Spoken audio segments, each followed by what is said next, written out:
जय श्री महाकाल दोस्तों, कैसे हैं आप सब। आई होप आप सब स्वस्थ होंगे, मस्त होंगे और अपने कामों में व्यस्त होंगे। तो मैं भी एकदम ठीक हूँ। तो दोस्तों मैं कर रही हूँ अपनी एक नई वीडियो की शुरुआत एक नए दिन के साथ। और आज का सुबह था, बहुत ही सुंदर धूप खिली हुई थी। पहाड़ों में होता है ना, जैसे इतनी ठंड हो रही थी तो ठंड में तो धूप ही अच्छी लगती है। और यहाँ पर ऐसी ठंड थी जैसे नवंबर दिसंबर में होती है। तो बहुत अच्छी धूप खिली हुई थी सुबह से। और यहाँ पर अंकल जी बैठे हुए थे जो कि कुछ जानकारी दे रहे थे।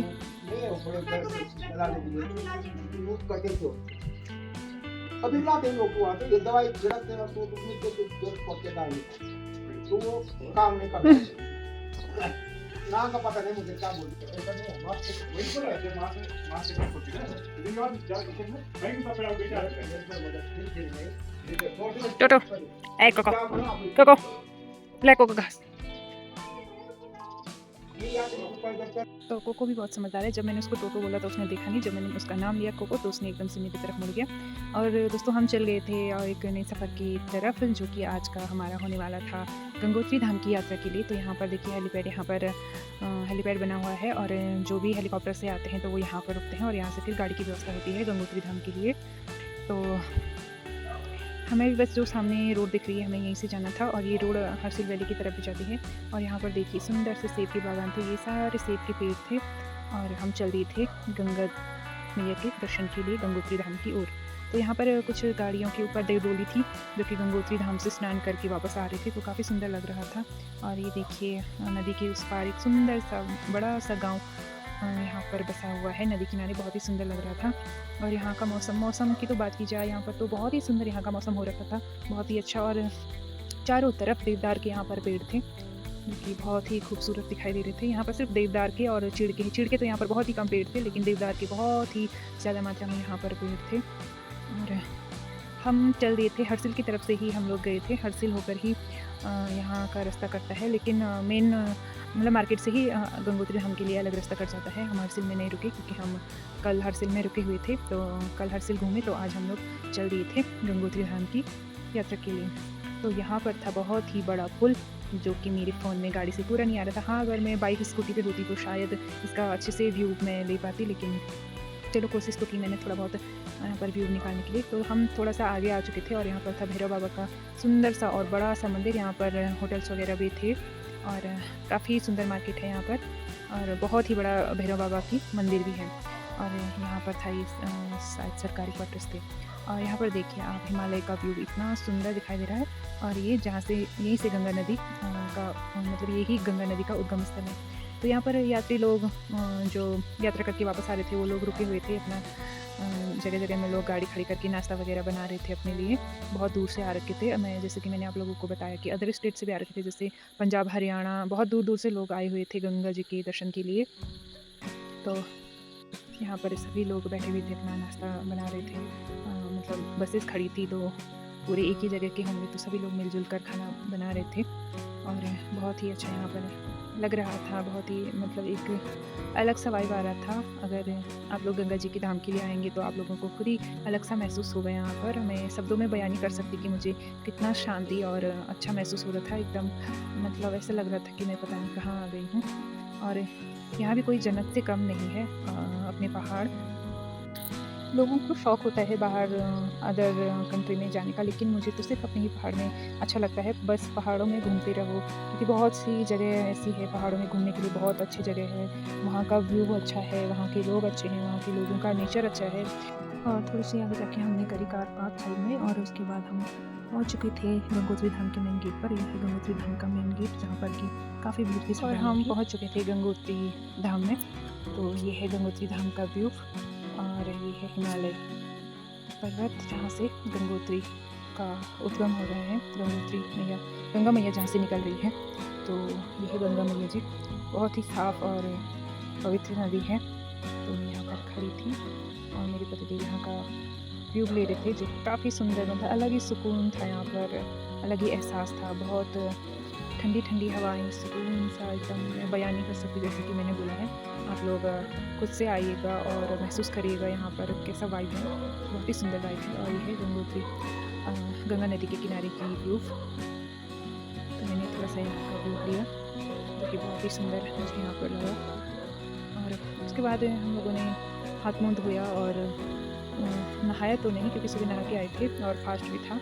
बस ऐसे ही थोड़ा सा साक्ष किया, साक्षी बोलते हैं हमारे यहाँ पे, साक्ष किया, पानी वानी डाला थोड़ा ऊपर से और फिर हम चल दिए गंगा मैया के दर्शन के लिए, जो मेन गंगा मैया का मंदिर है।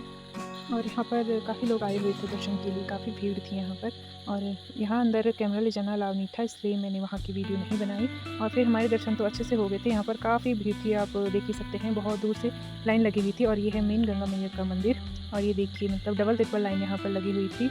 और यहाँ पर रखा था पहाड़ी वाद्य यंत्र, ढोल दमाओ। और ये है गंगा मैया के मंदिर की बैक साइड। और यहाँ पे लोग फ़ोटोज़ वगैरह खिंचा रहे थे, जिन्होंने मतलब दर्शन कर लिए थे वो लोग फ़ोटो वगैरह खिंचा रहे थे। और जो दर्शन के लिए जा रहे थे वो लाइन में खड़े हुए थे। और फिर हम गंगा मैया के दर्शन करके वापस लौट आए। और हमने फिर गंगा जल भरा गंगा जी से और फिर चल दिए घर की ओर। और ये है यहाँ का मार्केट, जो कि बहुत ही खूबसूरत था। और चारों तरफ आप देख सकते हैं गर्म कपड़े वगैरह, मालाएं वगैरह, मूर्तियाँ, गंगा जी की मूर्ति, सभी तरह की मूर्ति, कांस की बनी हुई है, धातु की, सभी तरह की थी यहाँ पर। और फिर हम यहाँ पर बैठ गए थे, कुछ लाए थे हम लोग खाने के लिए, तो यहाँ पर खड़े थे क्योंकि फास्ट था सुबह से। और फिर हम चल दिए थे आगे की ओर। और जो ये गेट दिख रहा है ये है गद्दांग वैली की। तो हमारे पास इतना टाइम नहीं था क्योंकि हमें जाना था भैया जी की दीदी के घर पे।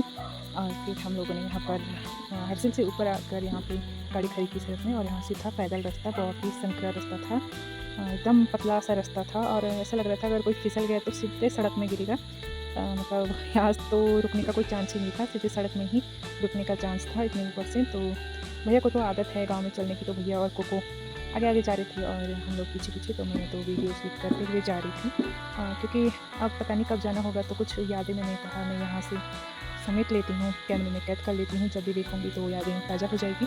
और इसी मकसद से मैं वीडियो बनाती हूँ और यूट्यूब पे डालती हूँ ताकि वहाँ पर सेव रहे। फ़ोन से तो कभी कभार डिलीट भी हो जाती है, लेकिन आईडी पे डाली हुई कभी भी डिलीट नहीं होती।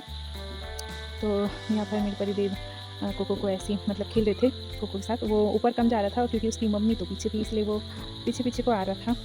और बहुत ही चढ़ाई थी, हम लोग थक चुके थे। और यहाँ पर भी चारों तरफ देवदार के पेड़ थे। और फिर हम लोग पहुँच चुके थे जहाँ पर हमें जाना है, ये है उनका घर।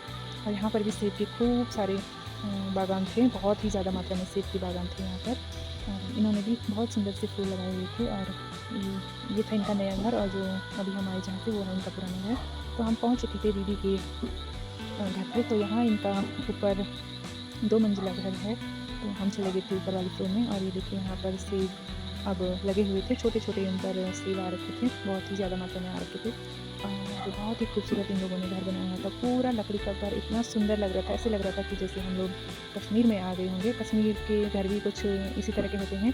बहुत ही सुंदर पूरा लकड़ी का वर्क किया गया था, चारों तरफ दीवारों पर भी लकड़ी, मतलब पक्की दीवार नहीं बनाई गई थी, लकड़ी का बनाया गया था। और खूबसूरत यहाँ से बाहर का नज़ारा दिखाई दे रहा था, ऐसे मतलब सेब के ही पेड़ दिखाई दे रहे थे। और अच्छी यहाँ पर हवादार मतलब ये रूम था, अच्छी वाइब्स आ रही थी। और फिर मैं थोड़ा सा मैंने कहा मैं इनका व्यू ले लेती हूँ। और यहाँ से ऊपर सीढ़ी ऊपर जाने का है, जैसे मैंने पिछले वीडियो में दिखाया था दीदी लोगों का ऊपर वाला रूम, वैसे इन लोगों का भी था। मतलब ऊपर सिंपल था, तख्ता बिछा रखा था, बाकी ऐसा कुछ नहीं था। और दोनों तरफ से इन लोगों ने सीढ़ी बना रखी थी, जैसे कभी ठंड में मतलब यहाँ पर रह सकते हैं। और जैसे कभी ज़्यादा मेहमान वगैरह हो गए तो ऊपर सोने के लिए भी है। तो मैं यहाँ पर बता रही थी कि इतना सुंदर से यहाँ पर रूम्स वगैरह हैं। तो यहाँ पर मेरे पतिदेव वीडियो बना रहे थे, तो मैं अपने पतिदेव को बोल रही थी कि क्या मस्त यहाँ पर कारीगरी की गई है इन लकड़ियों की। और यहाँ से मैंने कहा बाहर का नज़ारा काफ़ी खूबसूरत दिखाई दे रहा है, हवा चल रही है। तो यहाँ पर शीशे इन लोगों ने लगाए हुए थे। और ये था मेन दरवाज़ा, यहाँ से एक रास्ता था ऊपर जाने का। और यहाँ अंदर भी 2 रूम थे। और मतलब ऊपर भी पूरा लकड़ी का, यहाँ से भी दूसरा रास्ता ऊपर जाने का, ये दोनों तरफ बीच में थोड़ा उन्होंने बंद करा हुआ था, एक इस तरफ का रूम था, एक उस तरफ का रूम था। और ये देखिए मतलब रूम भी काफ़ी सुंदर बनाए हुए थे, काफ़ी गर्म रहता है बोला। और ये देखिए जैसे कि मैंने आपको बताया ये है ऊपर का व्यू, तो सिर्फ तख्ता वगैरह डाला हुआ है और वहाँ पर भी लोग रह सकते हैं, सो सकते हैं। तो मैंने कहा थोड़ा सा बाहर जाके इन खूबसूरत वादियों का व्यू ले लेती हूँ। और चारों तरफ सेब के ही पेड़ थे। फिर हमें दीदी को दिखा इनके बगीचे में चेरी का पेड़, और इसकी वीडियो भी मैंने पहले ही डाल चुकी हूँ मैं इंस्टा पे। तो ये था यहाँ पर चेरी का पेड़, जिस पे कि खूब सारे चेरी लगे हुए थे। और इस पे तो थोड़े कच्चे हो रखे थे, ये अभी पकने वाला था। और ये थोड़ा थोड़ा ना जैसे पैया होते हैं, हमारे जो गढ़वाली होंगे तो वो जानते होंगे, पैया बोलते हैं हम लोग, तो उसकी तरह इसका थोड़ा सा टेस्ट भी आ रहा था। और पेड़ भी सेम उसी तरह का था। तो हम लोग आए तो यहाँ पर अंकल जी और एक बच्चा पेड़ पे चढ़े हुए थे जो कि चेरी तोड़ रहे थे। तो बहुत ही ज़्यादा मात्रा में मतलब चेरी लगे हुए थे और नीचे की तरफ लटके हुए थे टहनियाँ, और काफ़ी अच्छे हो रहे थे। हाँ, थोड़ा-सा ज़्यादा मीठा नहीं था, जैसे पहिया होता है, तो कुछ-कुछ वैसे ही लोग खा रहे हैं काफल, तो हम भी खाएँगे चेरी। ठीक है, ठीक है। किसको बुला रही हो? तो दगड़ियों, लोग तो काफल खा रहे हैं और हम यहाँ पे खा रहे हैं चेरी। लोग बोलेंगे कैसे पहिया है भाई? गाँव में पहिए के पत्ते की तरह देसी चेरी उठा देते हैं। ये है दीदी जी जिन्होंने की इस पेड़ पर नजर डाली, तो हम भी आ गए। पेड़ की खोज की है। इन दीदी ने यहाँ पर इस पेड़ की खोज की और हम सीधे बिना कुछ सोचे समझे इस पेड़ पर चढ़ गए। तो ये है इस पेड़ का पूरा व्यू। इस पे लगे थे गुच्छे-गुच्छे में चेरी, जो कि काफ़ी टेस्टी बने थे। हमने खूब सारा खाया और थोड़े से हमने घर के लिए भी तोड़े।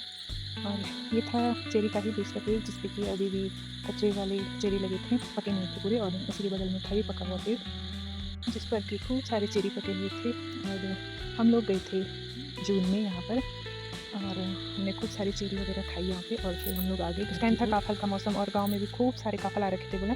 और यहाँ पर थे खूब सारे चेरी, तो मैं यही बोल रही थी कि गांव में लोग काफल खा रहे हैं और हम लोग चेरी खा रहे हैं। तो हम फिर वापस आ गए थे, चाय नाश्ता किया थोड़ा सा वहाँ पर, और थोड़े से चेरी घर के लिए तोड़े, और फिर हम लोग आ गए थे वापस। तो बारिश भी शुरू हो गई थी और फिर हमें जाना था ऊपर जसपुर गाँव में, तो हम लोग आ गए थे। और काफ़ी अच्छा मेरा गंगोत्री धाम का सफ़र रहा। फर्स्ट बार का एक्सपीरियंस था मेरा ये, तो मुझे काफ़ी अच्छा लगा। एक बार ज़रूर से मैं यहाँ आना चाहूँगी दोबारा, गंगा मैया के दर्शन के लिए भी, और अपनी जो ये मैंने यादें समेट के लिए जा रही हूँ, एक बार इनको ताज़ा करने ज़रूर से जाऊँगी। तो बस मैं आप लोगों से बस यही कहना चाहती हूँ कि आप लोग भी आइएगा यहाँ पर एक बार गंगोत्री धाम के लिए, और खुद से महसूस करिएगा इन खूबसूरत वादियों का, इन एहसासों का। और बहुत ही प्यारा गांव है यहाँ का, बहुत ही अच्छे लोग हैं यहाँ के, बहुत ही अच्छा यहाँ का मौसम है। और सबसे ज़्यादा खूबसूरत तो ये वादियाँ हैं, पहाड़ों के बीच बसा हुआ ये गांव, ये शहर। और मेन बात तो गंगा मैया का यहाँ से उद्गम स्थल है, तो बहुत ही खूबसूरत ये जगह है, बहुत ही पवित्र नदी है गंगा मैया। तो बस ये कहना चाहती हूँ आप लोगों से, आइएगा यहाँ पर ज़रूर से। और हम लोग तो चलते थे घर की ओर, और ये था हरसो मार्केट, और हमें जाना था ऊपर जसपुर गांव में। तो शाम भी हो चुकी थी, बारिश का भी मौसम हो रहा था यहाँ पे, तो पता ही नहीं चल रहा था, मतलब हर कभी बारिश आ रही, कभी फिर से धूप लग जा रही, तो कोई टाइम नहीं था। तो मैं अपनी वीडियो की समाप्ति यहीं पे करती हूँ। मिलती हूँ मैं आपको अपने नेक्स्ट वीडियो में, और तब तक के लिए स्वस्थ रहिएगा, मस्त रहिएगा, और अपने कामों में व्यस्त रहिए। जय श्री महाकाल दोस्तों, आप लोग मेरे साथ ऐसे ही बने रहिए, अपना प्यार और ये सारा आशीर्वाद मेरे साथ, मेरे ऊपर बनाए रखिए। तब तक के लिए धन्यवाद।